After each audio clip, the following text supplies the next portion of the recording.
Live from New Delhi, you're watching DD India, India's voice to the world. I'm Tanvi Taneja. Coming up in the next 30 minutes.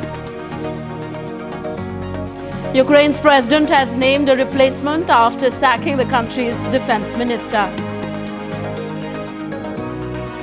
Another round of trade talks between India and the United Kingdom begin today in London. Thousands of people are without power after Typhoon Haikui battered Taiwan.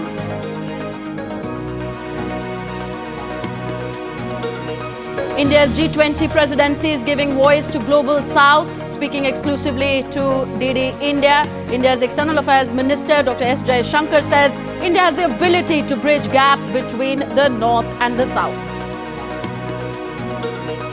And in sports, India set to take on Nepal in Asia Cup cricket.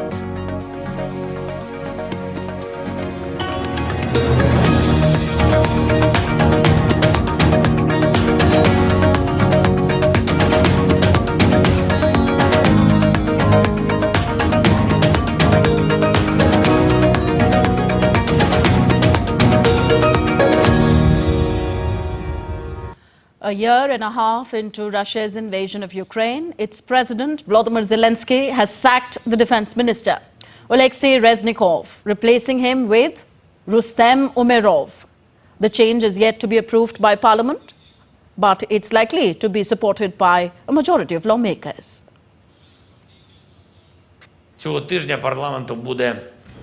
This week, the parliament will be asked to make a staff-related decision. I would like to outline it now.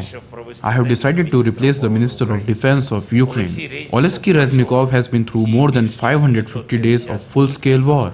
I believe that the ministry needs new approaches and other formats of interaction with both the military and society as a whole. Now Rustem Umerov should take over the ministry. The Ukrainian parliament knows this person well, and Mr. Umerov does not need any additional introduction. I expect the parliament to support this candidate.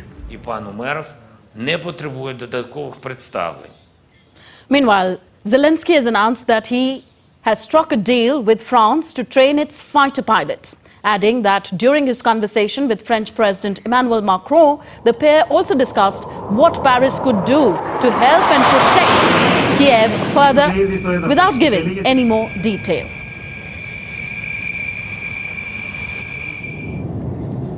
Contact.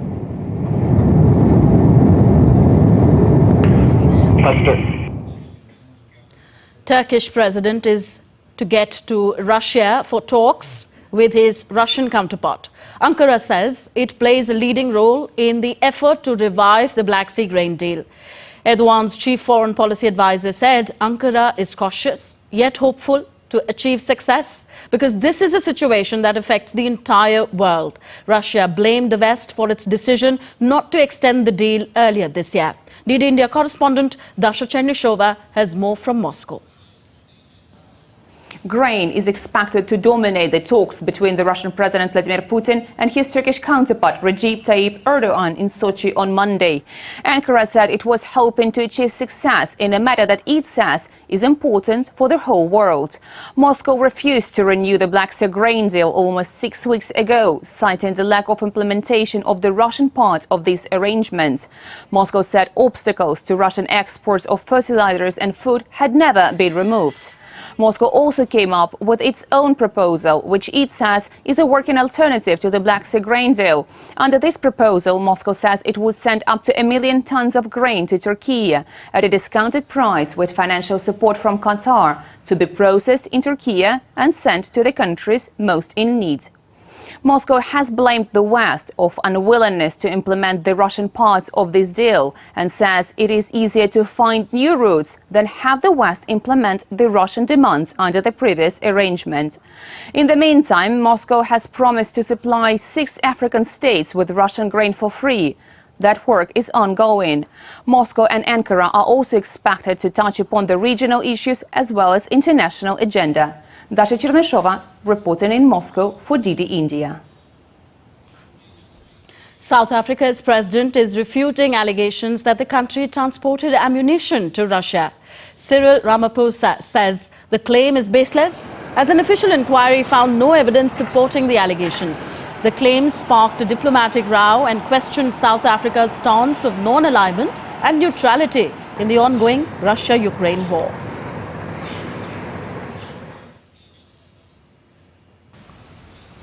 From its investigation, the panel found no evidence that any cargo of weapons was loaded for export onto the ship Lady R.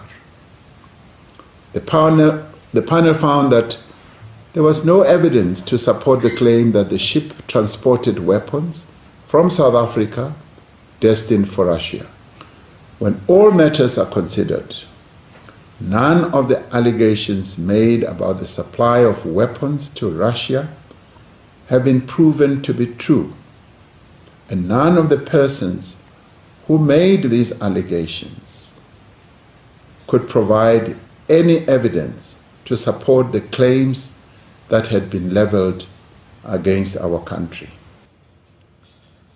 Another round of trade talks between India and the United Kingdom begin on Monday as efforts intensify to bring a free trade agreement over the line. Officials say that they are hopeful the deal will be finalized soon. DD India correspondent Megumi Lim reports from London. Well, this will be the 13th round of talks between India and the UK. The British government is hoping the deal will help reduce tariffs on key exports such as cars, legal services and whiskey. And India is hoping to increase visa access to the UK for skilled workers in IT and healthcare.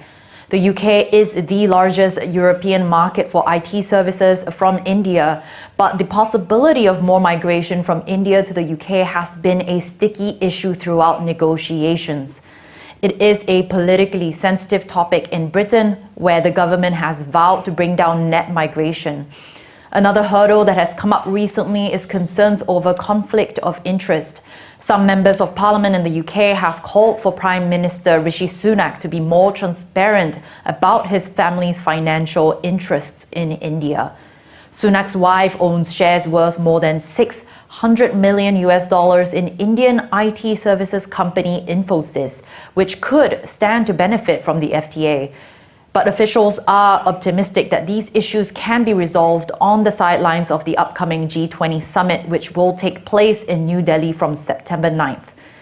The deal is aimed at doubling bilateral trade between the UK and India by the year 2030. In the year to March, more than $20 billion in goods and services was traded between the two countries. Megumi Lim in London reporting for DD India. On to America now. US lawmakers are preparing to return to Washington after the summer break faced drama in Congress as they raced to stave off a government shutdown. A group of far-right Republicans in the House are seeking to force the White House and the Senate to accept a slew of conservative spending cuts before they will pass the key budget legislation. DD India correspondent Kate Fisher has more from Washington, D.C.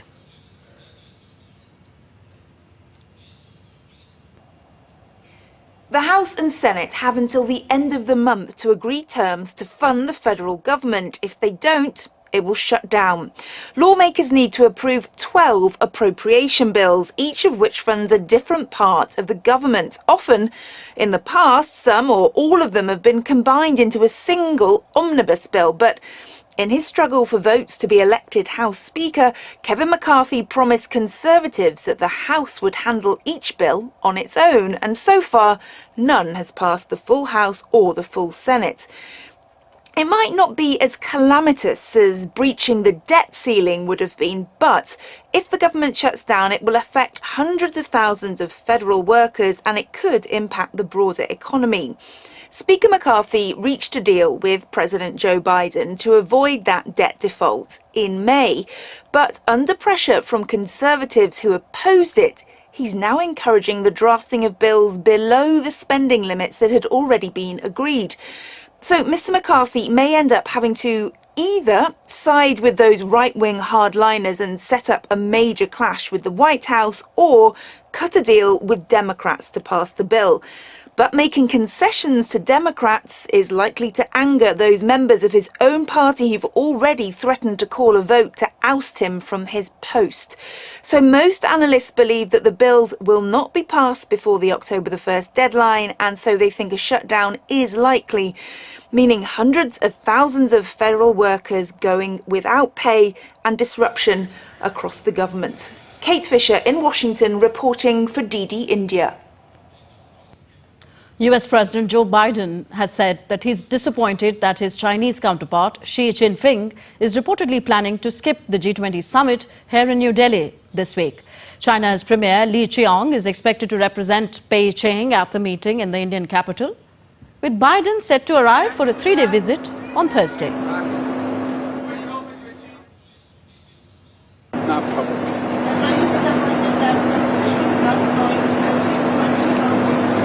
I am disappointed, but I'm going to get to see him. Thank you. On to West Asia now. At least 4 people have been killed and more than a dozen others injured after clashes erupted between ethnic groups in the northern Iraqi oil city of Kirkuk. It's understood that the violence began when a group of Kurdish protesters approached the camp. The dispute centers on a building in Kirkuk that was once the headquarters for Kurdistan Democratic Party, but which the Iraqi army has used a base since 2017. In Africa now, despite condemnations from world leaders, the junta will today inaugurate its leader, General Brice Nagaima, as transitional president. The inauguration of General Nagaima will take place at the Constitutional Court. Nagaima and other members of Gabon's presidential guard seized power in a coup on August 30th and ousted President Ali Bongo in the 8th military takeover in West and Central Africa in 3 years. The coup has raised concerns about a contagion of military takeovers across the region that have erased democratic progress made in the last 2 decades.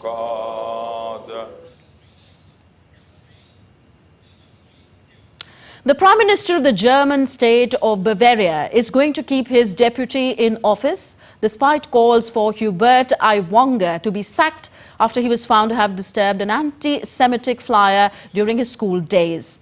The Prime Minister of the southern German region said that dismissing Aiwanger from office would not be proportionate, as there was no evidence that his deputy wrote the leaflet.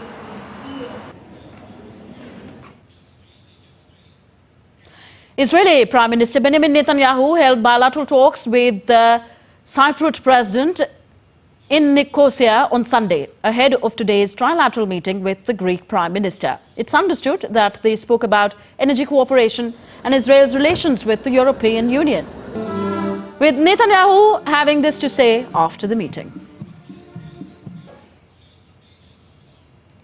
Our commitment to democracy and our common interest in the region, to fight radicalism, to fight terrorism, to fight those who don't share our worldview and want to destroy our world. The combination of these things has made this association, this partnership, real, and it becomes stronger with each passing year. So number one, I thank you for your friendship, and I want to say that this visit, both bilaterally and of course with our tripartite meeting tomorrow, will strengthen even more. It happens from one meeting to the other, it gets stronger and stronger. That's reflected by things that you can see here in Cyprus. You can see the number of Israeli tourists growing all the time, tremendously. And it's something that I think also creates a people-to-people bond. In a grand culmination, the 3-day Kathmandu Kalinga Literary Festival wrapped up on Sunday in Lalitpur. This remarkable event celebrated the rich tapestry of literature and culture in South Asia.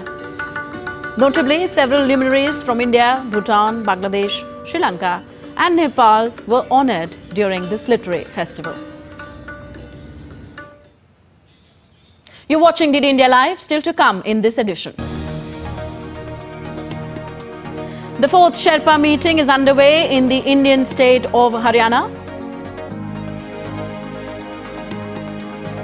Thousands of people are without power as Typhoon Haikui hits Taiwan. And in cricket, India is set to lock horns with Nepal in their second encounter of this year's Asia Cup.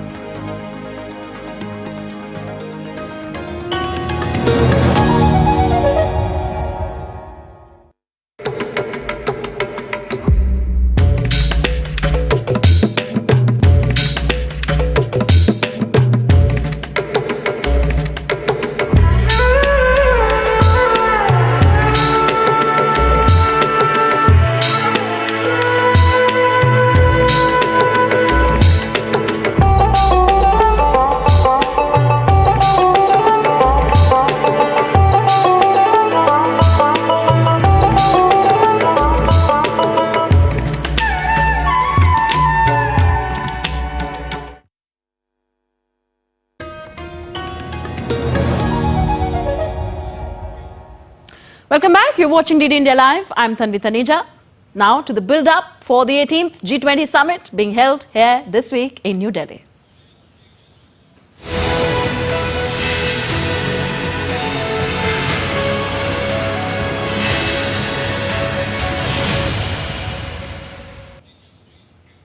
India's External Affairs Minister Dr. S. Jaishankar, who was speaking at the DD India summit a little while ago, said that India's G20 presidency is giving a voice to Global South. Dr. Jaishankar highlighted the importance of India's G20 presidency. Why is our presidency of the G20 important? The first reason is the environment. That the world environment today is very difficult.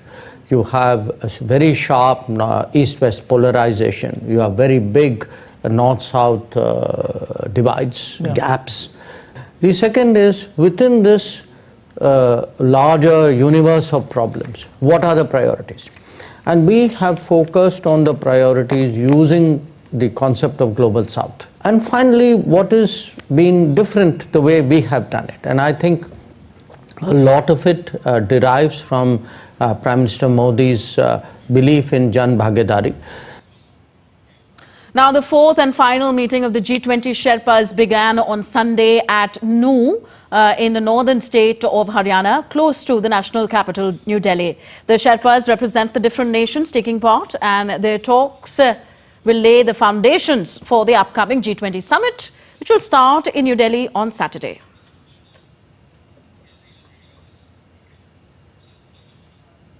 And for more on this, we are now joined by our correspondent Jessica Taneja. She joins us from Nuh, Haryana. Jessica, this is the last Sherpa meeting before the G20 summit, and it will set the tone for the discussions among the heads of state. So brief us on what has happened so far and what can we expect over the next few days.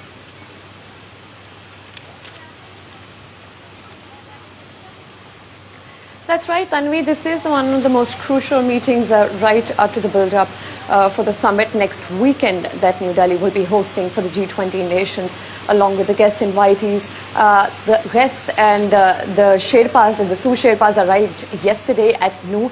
Today is the first day of the deliberations and discussions. Of course, there will be diverse topics to gain consensus on, from topics ranging from development issues to poverty, to hunger reduction, to also climate action. A lot is expected on the agenda. Of course, formulating and drafting new economic policies, that has been the bedrock of G20 forums. Remember, it started off as the meet of the finance ministers back in 1999, and now it has come a long way to become a leaders summit. And definitely India, on the other hand, wants to focus on giving a voice to the global south and how to help developing countries when it comes to tech transformation.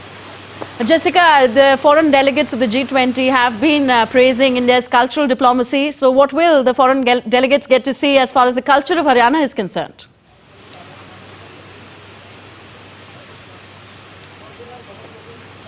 Well, right at this venue where I am, there will be some dance shows and singing in the evening planned for the delegates here. Of course, another big event showcasing the culture of Haryana and the folklore, of course. A lot of activity planned up in the evening for the guests, and we'll get you those live visuals then. All right, Jessica, we'll come back to you. Thank you for joining us at the moment. Indian Prime Minister Narendra Modi had ambitious goals when he assumed the presidency of the G20 9 months ago. He promised nothing less than the inclusive development of the world to include all nations, not just the rich ones that the G20 represents. So under its G20 presidency, one of the aims of India and other G20 nations has been to reform the multilateral institutions that are now decades old. A report. When India took over as chairman of the G20 group in December last year, Prime Minister Modi made it clear that its focus would be on the inclusive development of the world. India's goals, he said, would be ambitious, decisive, inclusive and action-oriented. Amid conflicts of interests and the dominance of strong nations on the global stage, India has decided that reforming decades-old multinational institutions will be one of the G20's main priorities. Prime Minister Modi, while addressing the US Congress, also called for the reform of multilateral development banks. This was also discussed in the joint press conference of the Prime Minister and US President Joe Biden. The rules of global partnership were drawn up after World War II. 44 countries met at Bretton Woods and set up institutions like the IMF and the World Bank. The question of whether and how to reform these institutions has been raised for many years. During its presidency of the G20, India has put this issue at the center of discussions. Not just reforming the IMF and the World Bank, but also the World Trade Organization. In the G20 ministers' meeting for trade and investment, Prime Minister Modi raised the need to reform the WTO, to change it as global circumstances change. India believes in a rule-based, open, inclusive, multilateral trading system with the WTO at its core. India has advocated the concerns of the Global South at the 12th WTO Ministerial Conference. During the BRICS summit, PM Modi once again raised the issue of reform of the United Nations Security Council. Although experts believe that reforms in multi-purpose institutions may take a long time, but on the platform of G20, reforms in the world's multi-purpose institutions have definitely got wide consent. Many countries want to see changes in global institutions, but there are also countries who resist change. Some of them fear that they lose power or influence. G20 is a more united group than most, and it's working hard under India's presidency to change these institutions for the better. With camera person Jagmohan, this is Siddharth with Ajay Mishra for DD India, New Delhi. And continuing our coverage of the G20 summit and our in-depth look at some of the nations taking part, we turn our focus to the leaders who make up the G20 club and their path to leadership. Here's a profile of Mexican President Andrés Manuel López Obrador. Andrés Manuel López Obrador, also known by his initials AMLO, was born in the southern Mexican state of Tabasco. He graduated from the National Autonomous University of Mexico with a degree in political science and public administration. His first job was as a director of a local government agency dealing with indigenous affairs. He later relocated to Mexico City to work for the federal government, and it was there he began to pursue a career in politics. Within a decade, he was leading the Party of the Democratic Revolution, having gained national exposure as an advocate for native Mexican rights. In 2000, he was elected mayor of Mexico City and instituted programs to help vulnerable groups. After 2 failed attempts at the presidency, Obrador founded a new party, the Movement for National Regeneration, and won the 2018 election, heading a coalition of parties. And next we take a look at what else is making it to the news across the world. Protesters in Niger continued their sit-in for a second day in front of the French Armed Forces base in Niamey. They have been demanding withdrawal of French troops since the military coup in July. France, the former colonial power in the region, refuses to recognize the military junta. 7 victims of the Johannesburg building fire were buried on Sunday in a cemetery south of the capital, Pretoria. More than 70 people died in the blaze last week. The incident highlighted the residential, poverty and unemployment crises in Johannesburg, which is South Africa's biggest city.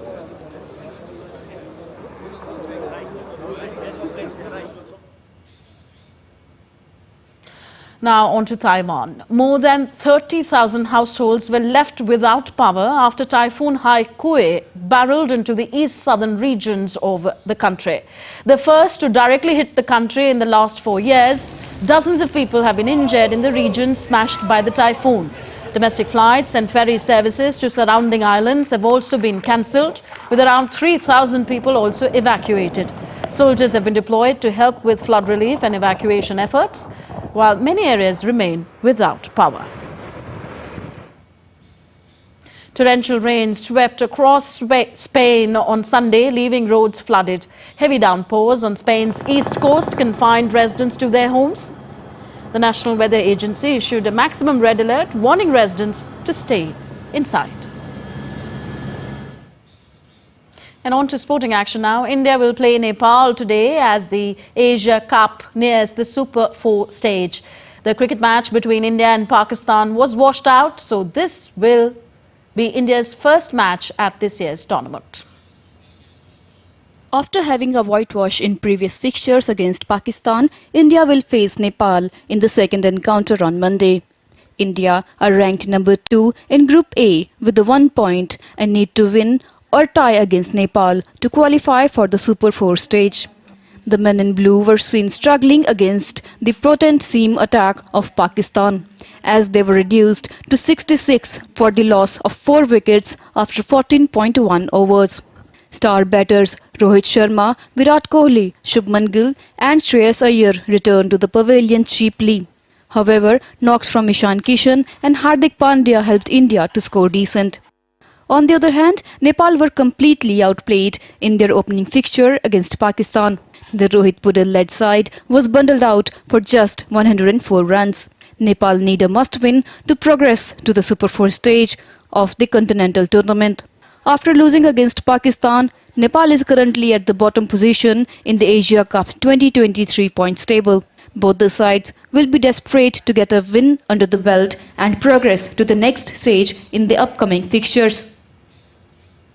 So that's all we have for you in this edition of DD India Live. Do let us know your thoughts on the news of the day. You can connect with us on Facebook, X, formerly Twitter, Instagram and YouTube at DD India Live. We will be back with more news as it breaks here on DD India.